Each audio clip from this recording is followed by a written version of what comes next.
दोस्तों, आज हम जानेंगे नंदी बाल कैसे बना भगवान शिव की सवारी। आपने देखा होगा शिवलिंग के आसपास हमेशा ही एक नंदी बैल होता है और लोग नंदी को पूजते हैं और उससे मन्नतें भी मांगते हैं। लेकिन आपने कभी सोचा है कि इसके पीछे क्या वजह रही होगी? क्यों नंदी के बिना शिवलिंग को अधूरा माना जाता है? आइए जानते हैं इसके पीछे की रोचक कहानी। शिव पुराण की बात करें तो उसमें लिखा गया है कि एक शिलाद नाम के ऋषि थे जिन्होंने लंबे समय तक शिव की तपस्या की थी, जिसके बाद शिव ने उनकी तपस्या से खुश होकर नंदी को उन्हें पुत्र के रूप में दिया था। शिलाद ऋषि एक आश्रम में रहते थे और उनका पुत्र भी उनके साथ वहाँ ज्ञान प्राप्त करता था।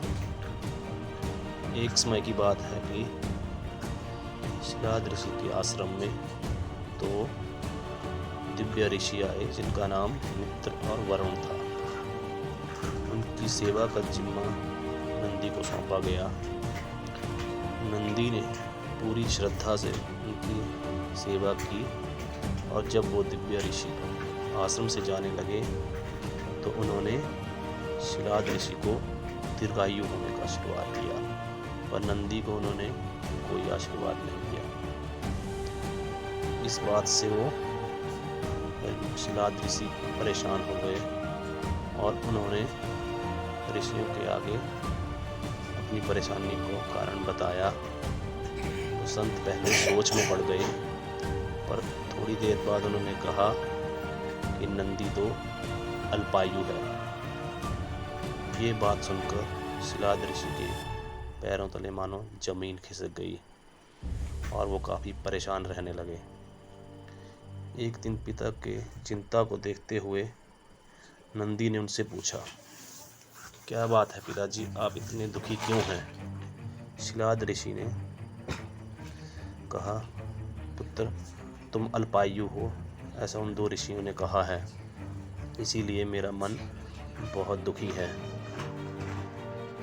नंदी ने जब अपने पिता की परेशानी का कारण सुना तो बहुत जोर से हंसने लगे और बोला,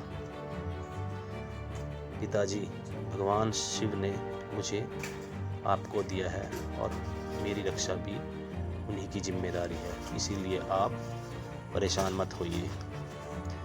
नंदी पिता को शांत करके भुवन नदी के किनारे शिव की तपस्या करने चले गए।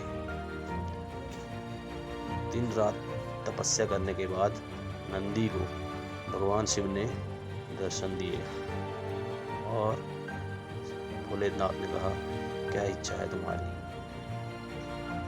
नंदी ने कहा, मैं ताउम्र आपके साथ ही रहना चाहता हूँ, यही मेरी इच्छा है। नंदी से खुश होकर शिवजी ने नंदी को गले लगा लिया। शिवजी ने नंदी को एक बैल का रूप दे दिया और कहा कि तुम अब से मेरे वाहन हो और मेरे गण हो।